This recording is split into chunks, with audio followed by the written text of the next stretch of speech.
नमस्कार सभी को। स्वागत है आप सबका एक बार फिर से मेरे इस YouTube channel maths with doctor Ravi Dwivedi पर। हम यहाँ पर कर रहे हैं अंडर ग्रेजुएट मैथमेटिक्स के लिए एक लेक्चर सीरीज, जिसमें हमने एलिमेंट्री कैलकुलस को स्टार्ट किया है। इस एलिमेंट्री कैलकुलस में हम लोग एंशिएंट टाइम के मैथमेटिशियंस को एक लेक्चर हम लोग कर चुके हैं और इसके दूसरे लेक्चर में हम लोग कात्यायन और महावीराचार्य के बारे में पढ़ने वाले हैं। तो चलिए जानते हैं कात्यायन के बारे में। वैसे तो कात्यायन के बारे में बहुत अधिक लिटरेचर उपलब्ध नहीं है, पर जितना भी लिटरेचर उपलब्ध है उसके आधार पर हम ये कह सकते हैं कि जो कात्यायन थे वो आपस्तंभ के सक्सीजर थे, है ना। मतलब ये आपस्तंभ के बाद के स्कॉलर हैं, ये वैदिक टाइम के स्कॉलर हैं और ये एक मैथमेटिशियन भी हैं। हालांकि कुछ लिटरेचर्स का मानना है कि इनको पूर्णतः मैथमेटिशियंस कहना ठीक नहीं होगा। हो सकता है कि इनका एस्ट्रोनॉमी, एस्ट्रोलॉजी, इन सब चीज़ों में भी इंटरेस्ट हो। अगर हम इनकी एक्टिविटी के बारे में देखें तो हमें मोस्टली लेट वैदिक या फिर अर्ली पोस्ट वैदिक पीरियड में मिलती है, ठीक है। और अगर हम इनके मेजर वर्क के बारे में बात करें तो इन्होंने मुख्यतः कात्यायन सुलभ सूत्र की रचना की थी, जिसमें इन्होंने इससे पहले जो भी सुलभ सूत्र में काम हुए थे उनका रिफाइनमेंट किया था, मतलब उनको और अच्छे तरीके से प्रेजेंट किया था या उनको और इम्प्रूव किया था, ठीक है।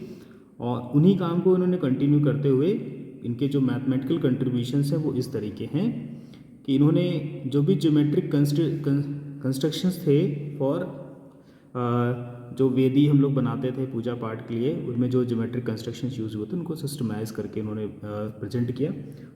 इसके बाद इन्होंने एरिया और वॉल्यूम के लिए जो कैलकुलेशन मेथड यूज़ होते थे उनको भी इम्प्रूव किया, ठीक है। जो ज्योमेट्रिक प्रूफ्स होते थे उनकी एक्यूरेसी और कंसिस्टेंसी पे भी काम किया, मतलब वो और एक्यूरेट रिजल्ट दें, है ना, और उनके रिजल्ट हमेशा कंसिस्टेंट रहें, ऐसा ना हो कि वो कुछ कंडीशंस पे फेल हो जाएं। इसके बाद इन्होंने ऐसा भी मानना है कुछ लिटरेचर्स में कि इन्होंने सिमिलरिटी का जो कॉन्सेप्ट होता है ज्योमेट्री में उसको भी इंट्रोड्यूस किया था। लाइक जैसे कि हम लोग ट्रायंगल्स की सिमिलरिटी पढ़ते हैं उस तरीके से, राइट। तो ये कुछ मुख्य बातें हैं कात्यायन से रिलेटेड जो मुझे पता चली। तो इसके हिसाब से ये हम अपने जो भी हमारा जब भी हम एग्ज़ाम वगैरह देने जाएंगे तो इसमें हम इतनी इन्फॉर्मेशंस का यूज़ करके इनके बारे में एक एटलीस्ट एक दो शॉर्ट पैरास तो हम लोग लिख ही सकते हैं। चलिए बढ़ते हैं हम लोग अपने अगले मैथमेटिशियन की तरफ, जो है स्वामी महावीर स्वामी यानी Mahaviracharya. After the 6th century BC Jain धर्म और बुद्ध धर्म जो था वो इंडिया में इमर्ज हो चुका था।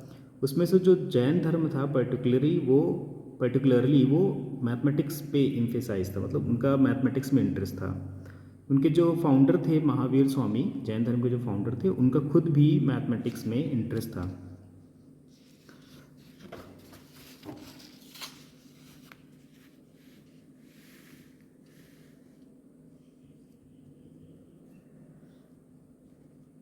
ओके, सो हम जानते हैं महावीराचार्य के बारे में। महावीराचार्य की अगर हम बात करें तो लगभग उनका 850 ईस्वी के आसपास का कार्यकाल था। ऐसा माना जाता है कि वो जो साउथ इंडिया में एक राजा थे अमोघ वर्ष, जिनका कार्यकाल था 815 ईस्वी से लेकर 870 ईस्वी तक। उन्हीं के कार्यकाल के दौरान महावीराचार्य जो थे, महावीराचार्य जी का जो भी कार्य है उन्हीं के कार्यकाल के दौरान पाया जाता है। ये भी एक साउथ इंडिया से इमर्ज थे मैथमेटिशियन हैं, ओके। और जो अमोघ वर्ष था वो राष्ट्रकूट एम्पायर का शासक था और वो खुद भी जैन धर्म का फॉलोअर था और उसका खुद भी इंटरेस्ट था लिटरेचर में, ओके। जो भी महावीराचार्य के टाइम तक जो भी गणित में कार्य हुआ था या उन्होंने जो खुद भी कार्य किया था, उन सब को उन्होंने एक क्लियर, सिंपल और कॉन्साइज मैनर में एक अपने गणित सार संग्रह नामक ग्रंथ में प्रेजेंट किया, ठीक है।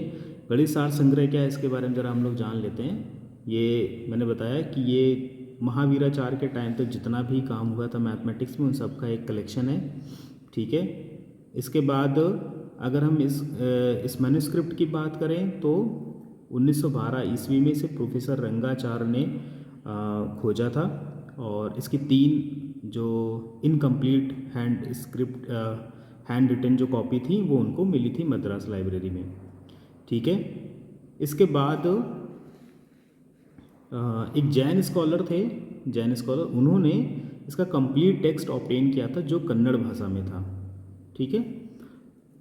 11वीं सेंचुरी में इसको ट्रांसलेट किया गया था तेलुगु में। कुछ इसकी जो मैन्युस्क्रिप्ट है, कुछ कॉपीज़ जो हैं वो अभी भी government oriental manuscript library Madras में रखी गई हैं। ओके, तो ये था इसकी कहानी, इसके खोजने की। अब हम लोग बात करते हैं कि इस गणित सार संग्रह में क्या क्या कलेक्शन किया गया है। तो बेसिकली ये गणित सार संग्रह 9 चैप्टर्स का एक कलेक्शन है। तो हम लोग चैप्टर वाइज समझते हैं इसमें क्या किया गया है। जो चैप्टर 1 हमारा है ये मतलब इसमें जो रूल्स न्यूमेरिकल मेथड से रिलेटेड और जीरो के यूजेस से रिलेटेड जो रूल्स हैं वो डिस्कस किए गए हैं, है ना। मतलब जैसे कि अगर हम किसी नंबर को जीरो के साथ प्लस या माइनस करते हैं, ठीक है, अगर हम किसी नंबर को जीरो के साथ प्लस या माइनस करते हैं तो हमें नंबर मिल जाता है। जीरो के साथ मल्टीप्लाई करते हैं तो जीरो मिल जाएगा। जीरो से डिवाइड करते हैं तो हमें वो नंबर मिलता है। तो अगर हम देखें जो फर्स्ट 2 एक्शंस हैं मॉडर्न टाइम में वो ट्रू हैं, लेकिन जो लास्ट एक्शन है कि किसी नंबर को अगर जीरो से डिवाइड करेंगे तो हमें सेम नंबर नहीं मिलता है ना, ये फॉल्स था, ठीक है। इसके अलावा उन्होंने डिस्कस किया कि square root of negative number, है ना। उन्होंने बताया कि अगर कोई निगेटिव नंबर है तो उसका स्क्वायर रूट नहीं निकाला जा सकता है ना। Square of both positive and negative number is a positive number, ठीक है। Square root of negative number is not possible, ठीक है। तो ये भी उनका एक ये भी मतलब ये भी कॉन्सेप्ट है जो उनके चैप्टर 1 में इंक्लूडेड है, ठीक है। और जबकि अगर हम देखें कि ये जो कॉन्सेप्ट था कि नेगेटिव नंबर का स्क्वायर रूट नहीं निकाला जा सकता है, मॉडर्न टाइम में वो एक नॉर्वे मैथमेटिशियन थे सी वेसल, उन्होंने 1797 में दिया था, राइट। तो हम मतलब करीब 9वीं सेंचुरी में हमें ये पता था कि हमारे मैथमेटिशियंस को ये पता था कि नेगेटिव नंबर का स्क्वायर रूट निकालना पॉसिबल नहीं है। ओके, तो चैप्टर 2 की बात करते हैं हम लोग। चैप्टर 2 में उन्होंने नंबर्स के एडिशन, सब्ट्रैक्शन, मल्टीप्लिकेशन और डिवीजन के बारे में बताया, ठीक है। और उनकी प्रैक्टिकल्स प्रॉब्लम भी वहाँ पे डिमॉन्स्ट्रेट की, मतलब बताएं।